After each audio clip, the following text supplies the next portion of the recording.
19. Wir sind gerade in der Tschechei unterwegs. Von Jablonek kommend.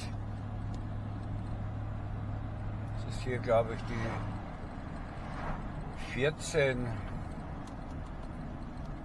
Bundesstraße 14.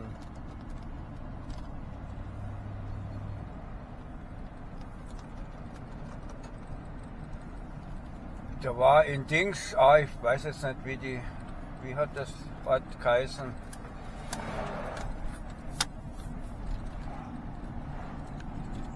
In Lucani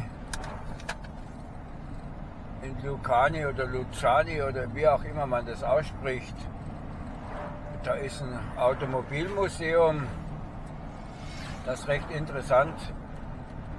Da müsst ihr mal reinschauen, wenn ihr hier auf der Strecke unterwegs seid oder in der Gegend seid, dass ihr nicht weit zu fahren habt.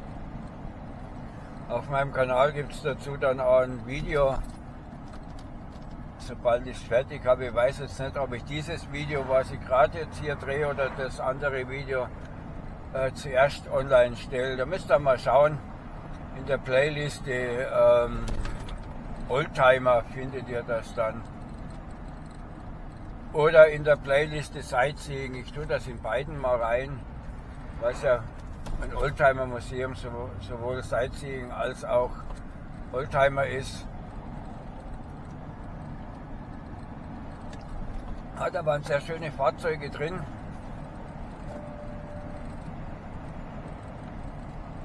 Und die waren alle so tipptopp restauriert. Da hat man gedacht, man muss nur starten und losfahren. Also bei einigen Fahrzeugen weiß ich es ja, da habe ich gesehen, da waren noch Nummernschilder dran. Tschechische Oldtimer-Nummernschilder, also die fahren tatsächlich noch einige. Und diese Ausstellungsstücke, die gehören ja nicht alle dem Museum. Manche sind da von Privatleuten zur Verfügung gestellt worden für eine gewisse Zeit. Ist eigentlich auch so eine Idee, wenn du einen Oldtimer hast und du weißt nicht, wo du ihn im Winter hinstellen sollst und du hast keinen Bock drauf, irgendwo einen Stellplatz zu bezahlen, dann verleihst du das Fahrzeug einfach über den Winter ans Museum, kriegst vielleicht sogar noch Geld dafür, keine Ahnung, wie das so ist. Das wäre ja auch mal eine Idee, ne? Habe ich gesagt, also wenn ihr da mal in der Gegend seid, schaut in das Museum rein, das ist ganz interessant und kostet 250 Kronen Eintritt, so Standardeintritt. Es gibt natürlich auch immer wieder Sonderveranstaltungen, dort habe ich gelesen, da kostet dann der Eintritt dann ein bisschen mehr, wenn du an dieser Veranstaltung teilnehmen willst. Ne? Und geöffnet haben die regulär nur Freitag, Samstag, Sonntag.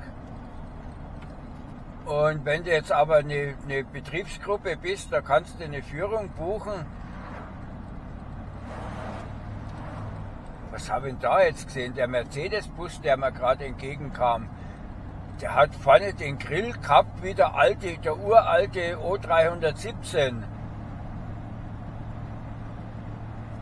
Weißt du, tun die da jetzt wieder auf Retro machen oder hat der sich den selbst irgendwie umgebaut? Das ist mir jetzt gerade so im Vorbeifahren aufgefallen, weil der hat mich jetzt sehr an den O317 erinnert, weil ich kann mich erinnern, als ich noch in der Schule war, da hatte ein Schulbusfahrer, das war sein eigener Bus und der hatte sich da so einen uralten Linienbus da gekauft, mit dem er der Schüler gefahren ist. Das war aber nicht der Bus, mit dem ich mitgefahren bin, sondern das war eine andere Linie. Der, wo ich mitgefahren bin als Schüler, der hatte schon einen modernen 302er damals, der war damals noch modern. 302er.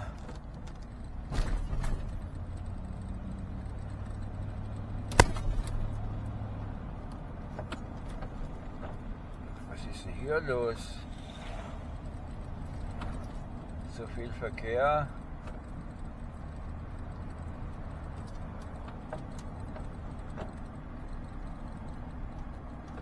Und dann der dritte Schulbus, der da gefahren ist, das waren 305er. Und alle drei Schulbusse waren jeweils Eigentum des jeweiligen Fahrers. Das war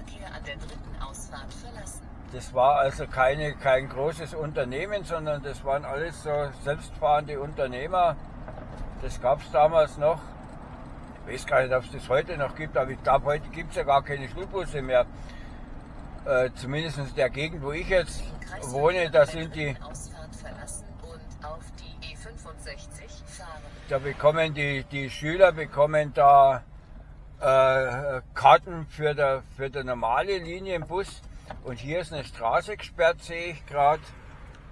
Da wo der Krankenwagen rauskam, das scheint irgendwie ein Unfall gewesen zu sein. Das ist aber jetzt nicht die Strecke, wo wir hinwollen. Wir müssen ja in die Richtung hier.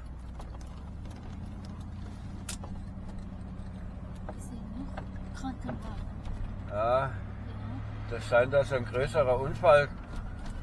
Und es kommt noch ein Krankenwagen. Wo fährt der hier? Ja, der fährt da im Kreisverkehr da den Berg hoch. Also brauchen wir uns nicht drum zu kümmern.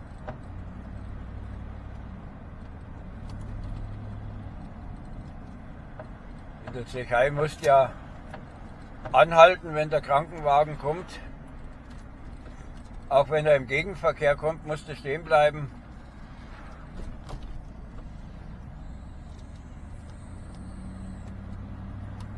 Den Kreisverkehr an der zweiten Ausfahrt verlassen. Aber der ist halt jetzt in einer anderen Richtung unterwegs gewesen.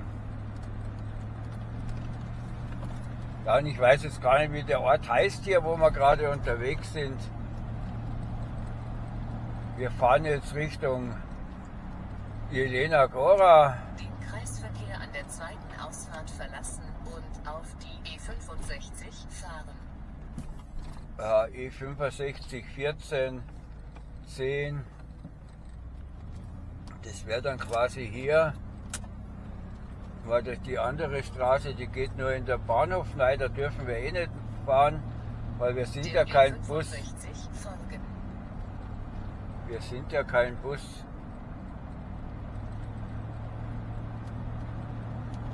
Ja, und ich mache auch noch ein Video von der Strecke hier mit der anderen Kamera. Das gibt dann ein Roadview-Video.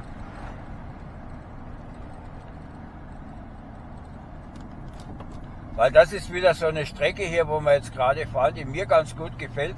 Wenn ihr mal einen Blick hier auf das Navi auf der Karte von, die hat jede Menge Kurven da drin. Die Strecke geht also über Berge rüber. Ich bin die schon ein paar Mal gefahren. Solche Straßen fahre ich gern.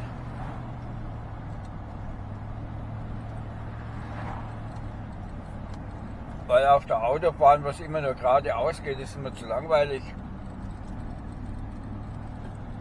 Autobahn fahre ich nur, wenn es unbedingt sein muss, wenn ich eine weitere Strecke habe. Also mehr als 200 Kilometer Fahrt. Dann fahre ich auf der Autobahn. Aber alles, was so im Nahbereich ist, also so ab 200, also bis 200 Kilometer Umkreis von meinem Standort fahre ich alles Landstraße.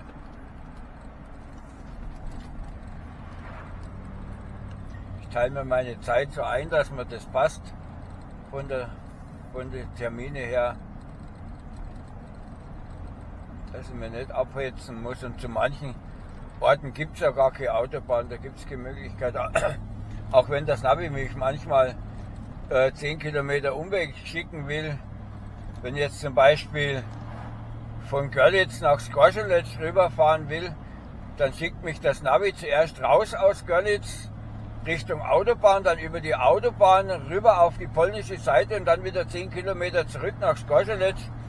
Dabei wäre es im Stadtverkehr nur über die Brücke drüber, das wären 3 Kilometer. Nee, das Navi will mich 15 Kilometer außen rum schicken. Also da frage ich mich manchmal schon, wer programmiert so einen Scheiß. Ne?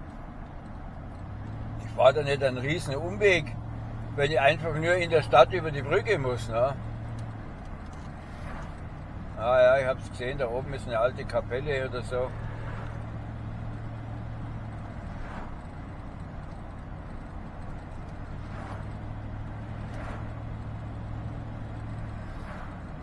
und jetzt schauen wir mal auf die Spritpreise hier. Diesel 43 Kronen 90, Benzin 43 Kronen 90. Und als ich hergekommen bin, bin ich ja bei Liberec Jablonek da auf der Autobahn gewesen. Und da habe ich tatsächlich auf der Autobahn einen Preis gesehen mit 42 Kronen. Da war es jetzt hier teurer als an der Autobahn, das möchte man gar nicht glauben. Ne? Normal gilt ja immer die Standardregel, an der Autobahn, an Autobahntankstellen ist der Sprit immer teurer als wie auf dem Land, aber das ist jetzt hier nicht der Fall. 43 Kronen 90, runden wir auf 44 Kronen.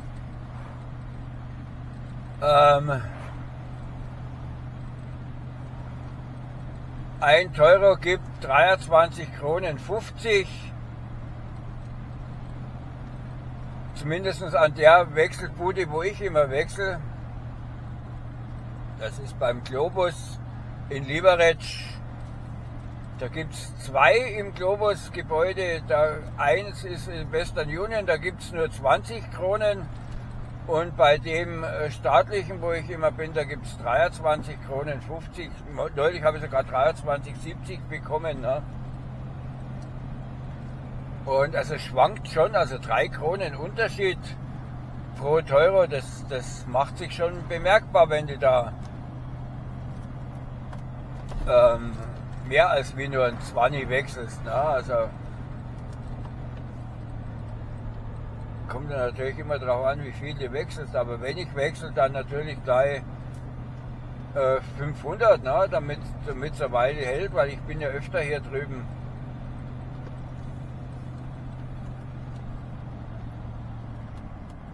Weil für mich ist das ja noch innerhalb meinem 200 Kilometer Radius, ne? Weil ich habe ja nicht weit von meinem Standort in Skorzelec.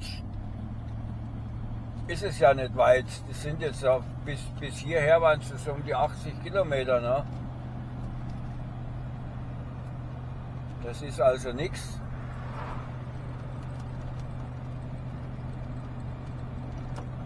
Desna heißt das hier, Desna geschrieben.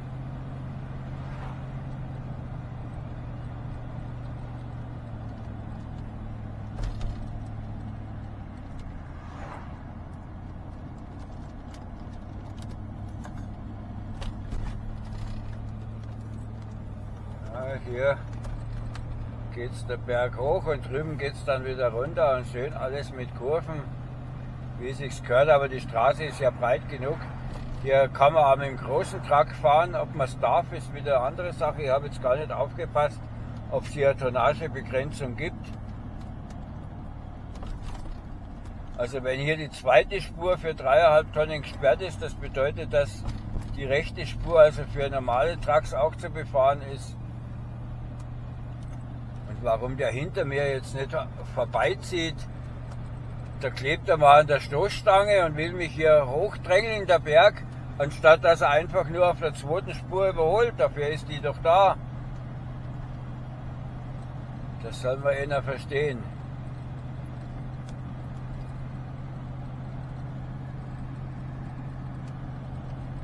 Und es reicht ihm zum Überholen nicht von der Leistung seiner Karre her.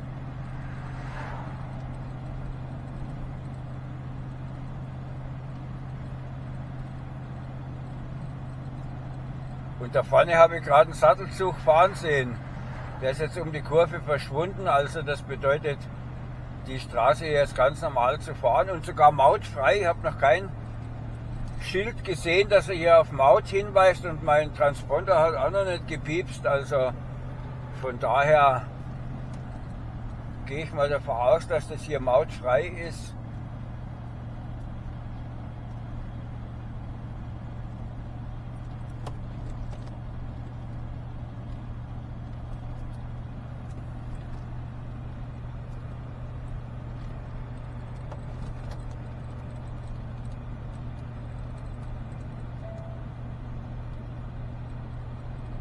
aber gut ausgebaut.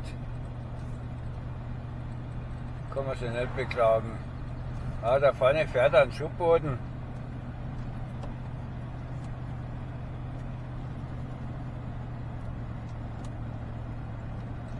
Aber der zieht ganz gut hoch hier. Achse ist unten, das heißt, der ist beladen.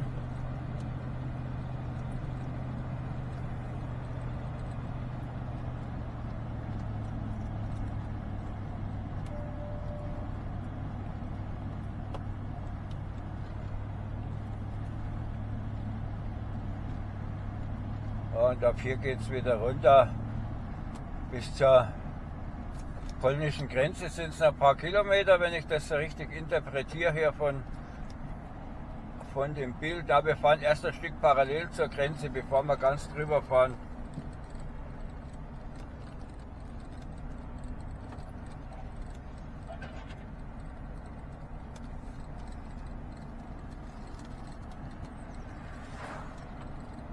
Ja, ich kann mich erinnern, ich habe hier mal ein Video gemacht von der Strecke hier, da war es aber im Winter. Jetzt fahren wir sie mal im Sommer. Ja gut, nicht, jedes Mal, wenn ich hier lang fahre, mache ich ein Video. Also fahre ich natürlich öfter die Strecke als wie nur einmal im Jahr.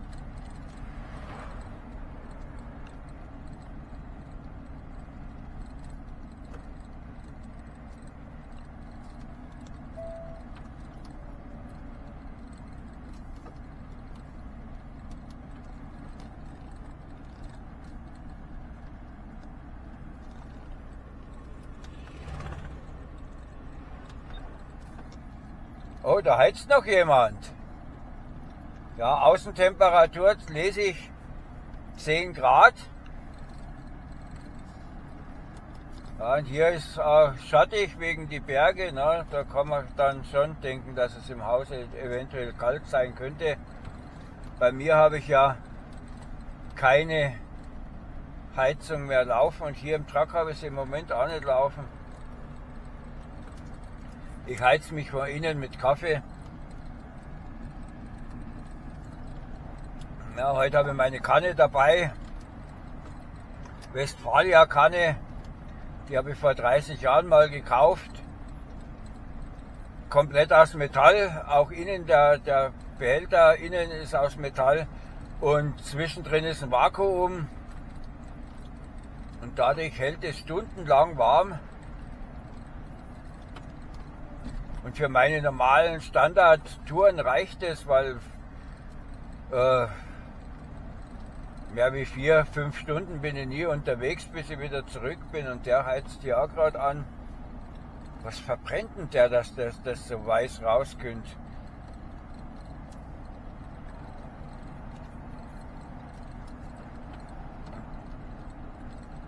Und bei dem Haus sehe ich auch rausrauchen.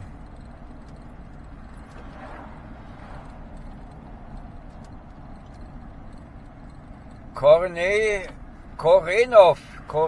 sind wir hier.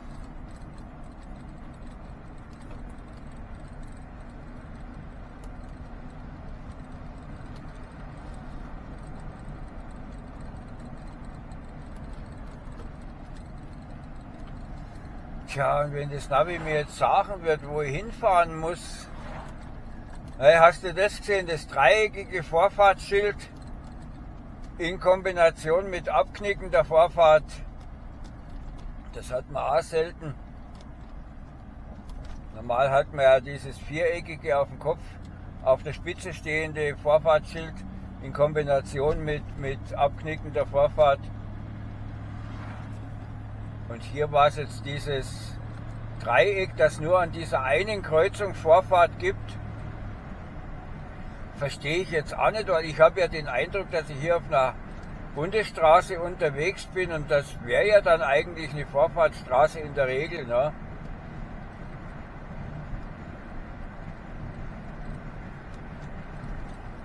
Und alle Nebenstraßen sind dann untergeordnet. Und die Strecke hier, die wurde erst neu asphaltiert. Wenn ich hier links in der Graben gucke, in der Entwässerungsgraben, sehe ich, dass hier die Asphaltschicht höher aufgetragen ist, als das ursprünglich mal der Fall war, weil die teilweise schon in diesen Entwässerungsdings da rein asphaltiert ist. Ja, und hier haben wir 42,20 und 41 irgendwas, ich habe es jetzt gar nicht gelesen, jedenfalls billiger als an der anderen Tanke, wo wir gerade eben waren. Und bis zum Fahrziel hat es jetzt hier 36 Kilometer angezeigt und mein GPS sagt mir 37, das kommt in etwa hin, weil ich habe ja in Jelena Góra noch ein Fahrziel eingegeben. Da fährt man auch noch ein Stück innerhalb und die Entfernungen auf dem Schild, die geben ja nur ungefähr ein Dings bis zum Ortseingang wieder. Die Strecke hier ist schön zu fahren.